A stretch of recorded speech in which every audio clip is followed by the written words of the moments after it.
So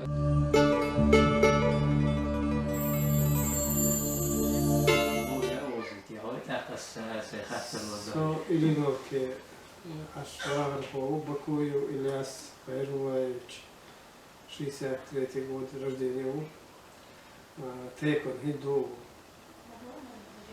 إلى سهون بينا تعوضشو وي تانلش دينا جير ده مندوش نخبة مركيمة هي وش ديسنا إتن خير بيلغلون شيوتش حدوش دوش شوز قصد عنا مجنرون أورونا يوم ديسنا أقتني غاسمة ارتفاكت ودليل شو عدوش دوه وهي Москва فاشوزو вещь نقولي دير شو علينا دعوا دلا حقهم دوتش حق دوتش حتى وي خدولش طبعا هالشي هو صور تين دير طبعا هالشي نخشي موت اس موت دول دليل и ديت очень حوزر очень بيح лично сон баш логор чо дикхас но ваш бу убдил докош ака дехат далгол штал бехс билер диха وشي اسمه هندوس هنا تدق الحوزة وشنا وليلو الكدوها ايتا يو بيريود يش يوم دات خاصو دو كنا استحا يك از يبوط بيش جيت غير شخوشي باش ادخ انا Мы сегодня в гостях Ильиновки. Я попрошу его еще раз, чтобы он на русском языке объявил нам, кто он, где мы находимся. Мы находимся в Чеченской Республике. Вам слово, пожалуйста, скажите, где мы находимся, у кого в гостях? Грозненский район Чеченской Республики, столица Илинская. У Бакуева Ильяса Хайрулаевича, житель столицы Илинской. Ильяс, вот вы вначале сказали, что вы 63-го года рождения. Да. Вот я сейчас сразу же выложу цель своего визита сюда. В нашей группе и в группе Ноев Ковчег вы сказали, что у вас есть некоторые такие бывшие ваши учителя, артефакты по отношению к кнахскому языку. Дело в том, что мы сегодня начинаем третий этап, скажем, выставления своих артефактов по отношению к Ноеву Ковчегу. То есть тема наша Ноев Ковчег.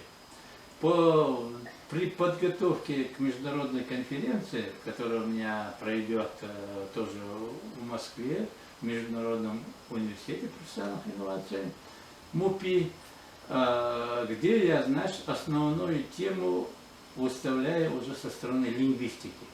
Со стороны физики и формы, и как художник, как историки, мы несколько артефактов там выставили.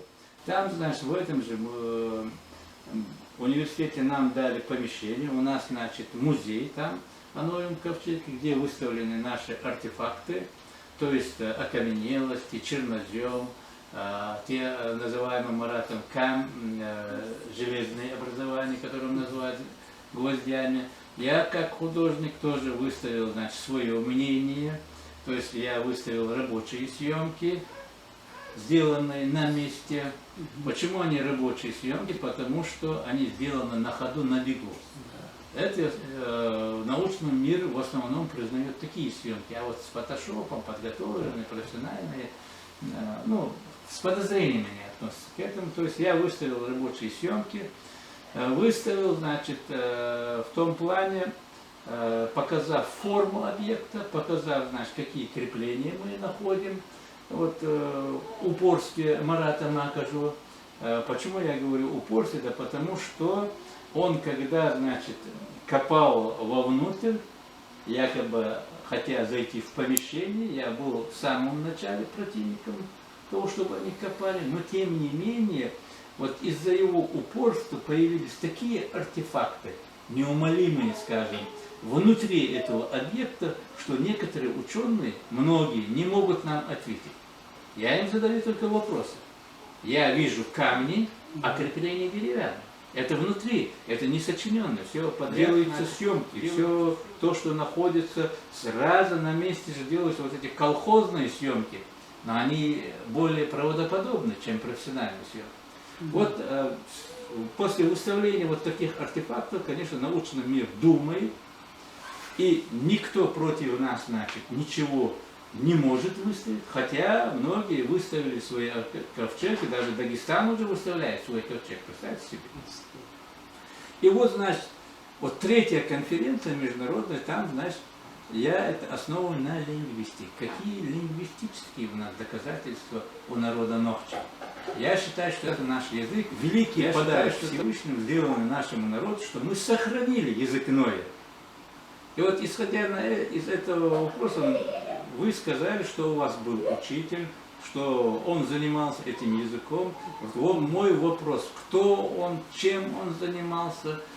И вот постарайтесь своим таким простым языком для наших зрителей представить этого человека, а потом дальше я уже начну свои исследования. Звали его, сейчас нет, Карсаев Исхаш Тайсумович. Касаев и Карсаев. Карсаев. Карсаев. Исхаш Тайсумович. Я не знаю, кем он был, но он кандидат наук. Кандидат наук, так он изучал чеченский язык или язык? Он изучал русско-чеченский язык. А, русский и чеченский переводился, значит, он был лингвистом, скорее всего. Так он был преподавателем здесь или... Здесь он у нас. Я еще раз повторяюсь, мы в гостях у Бакуева Илеса, Илиновки, это Чеченская республика. Вот я последний вопрос ему задам, а потом мы уже, наверное, начнем все-таки свое хождение в гости, будем изучать этого человека, кем он был, что он написал, какие у него работы. И это такой вопрос. Вот, по отношению к нашей работе, я почему говорю к нашей, потому что с самого начала я знаю, что вы являетесь активным участником, скажем, этой кампании, которые хотят, чтобы ковчег был у нас. Да мы и не сомневаемся, что он у нас. Мы выставляем свои артефакты данного объекта, и так получилось, что те выставляемые вещи нами, форма, чернозем, окаменелости и другие артефакты с объекта, все так, что интересно, подходят. А сегодня же мы выставляем, как вот мы начали, вначале говорили об этом, язык, нахский язык. Если в Коране сказано, что был один народ, один язык, также это сказано и в Библии, что был один народ и один язык. И мы говорим, что это нахский язык. То есть не только мы говорим, а многие лингвисты международного плана подтверждают это. Много работ написано по этому поводу. Конечно, мы, выставляя свои видеоролики, выставляя и другие документы, я имею в виду некоторые артефакты, рукописи, постараемся ответить на вопросы всех этих обывателей, которые задают нам вопросы, что это за язык. Это Нохчий мод, язык народа Ноя, на котором, значит, сегодня многие ученые поняли, что переводится клинописи, вплоть до шумерской цивилизации доходит, и еще. Это были же послепотопная цивилизация, шумерская, Урарта, это послепотопная цивилизация. И сегодня наши ученые, я уже имею право говорить об этом, наши ученые, потому что среди нас есть геологи, среди нас есть археологи, среди нас есть историки, среди нас есть физики, химики, художники и так далее. С высшим образованием, средним специальным образованием, я имею в виду в Чеченской республике. Не говоря уже о том, что подключился Международный университет, оттуда он сам пуштун, пакистанец, но тем не менее он здесь провел более месяца. Мы вместе с ним были на конференции в Донбайе, по Тенгринску там было, значит, эти кочевые народы собрались, проводили свою третью международную конференцию. И тут мне посчастливилось, что я был участником этой конференции. И следующее свое мероприятие они хотят провести у нас. Если у нас это получится, это для нас большая честь, я думаю. Там, значит, ученые международного плана с Беларуси, с Германии, с Румынии, с Пакистана, с Монголии, Якутии, ну и так далее, и так далее. Вот эти, когда они, значит, обсуждали свое вот это чисто национальное происхождение и в религиозном масштабе говорили о тенгринстве, я им перевел ихнее слово тенгристы чисто лингвистического плана. Что означает само слово тенгринство? Я на нахском им перевел это слово, и они были очень удивлены тому, что несколько раз и не на камеру переспросили, что действительно на нахском языке имеет место такая расшифровка. Я им сказал, если вы хотите убедиться в этом сами, давайте я вам научу чуть-чуть нахскому языку, то есть языку народа Ноя. Вот еще несколько слов, как вы к этому относитесь? То есть, что мы делаем конференцию по отношению к языку. Является ли, по-вашему, наш язык сегодня, то есть наш это ингушский, чеченский, батбийский и других национальностей, которые говорят на нахском языке, это и Нахчеван сегодня говорит, артефактом, неумолимым артефактом, я так ставлю свой вопрос, что мы являемся народом.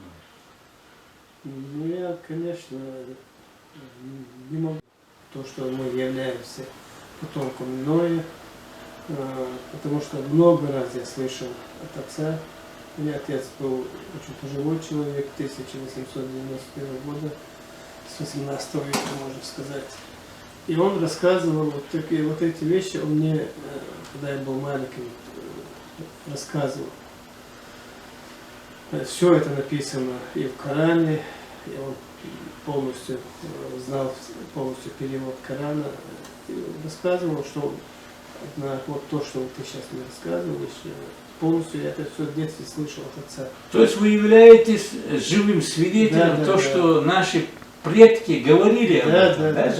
Вот я, значит, сейчас приведу один пример, что случилось на объекте Ноев ковчег в Хиндуе, в ауле Хиндуе, Чеберлоевского района. Я не оговорился, Чеберлоевский район, ибо он уже район состоялся, мы скоро и инфраструктуру, все это увидим. Хадишет, не помню ее фамилию, даже у меня в роликах где-то есть интервью, и она мне говорит, как называется вот эта местность. Хурикте. Хурик. Название Хурика. Это значит сверху, правильно? То есть вот я уцепился за это слово и поставил его во главе своей конференции Хурик. Также я на Первом канале был в гостях в Поле чудес, я им выставил слово это Хурик. И они мне, знаешь, за кулисами задали вопрос, что значит Хурик. Они в эфир не пустили это место, хотя камеры работали, но у них тоже своя это там цензура и так далее. Я им объяснил, Хурик это значит несущие. Кем? Всевышним несущие. То есть объект без руля, без паруса, без ничего. И что я считаю, что это очень древнее название данного объекта, несущие. Хурик, хушек, даушек. Хаушек, Аллах дал, шила амс хушек. И мы, естественно, всегда пробегаем, задаем вопросы богословам, и богословы нам говорят, что значит аль-джуди. То есть самое благоприятное место, самое хорошее место. И когда Валавалам переводит, значит, мы своим языком постараемся перевести вот этот аят. Посади, мол, это нас место на самое благоприятное место, аль-джуди. И мы считаем вот это хинда, макажа, тикра, Буни, вот это место, вот эта тарелка, скажем, если Да, посмотреть да, сверху, сверху, что да. это самое благоприятное место. Да. И, естественно, я буду говорить о горе Кашкарылан. Кашкарылан, многочисленном, множественном числе. Я Марату тоже задал этот вопрос, я это тоже постараюсь в ролике вставить там. Почему Кашкарылан? Почему в нашем эпосе Нахал всегда говорится об этой горе? И я считаю, что это послепотопные первые участки вот этих людей. Каш по-нашему, это Да. участки, которые обрабатывают человек, Обрабатывается, правильно? да. И Каш значит много участков, которые обрабатывают. И эта вся гора называется Каш.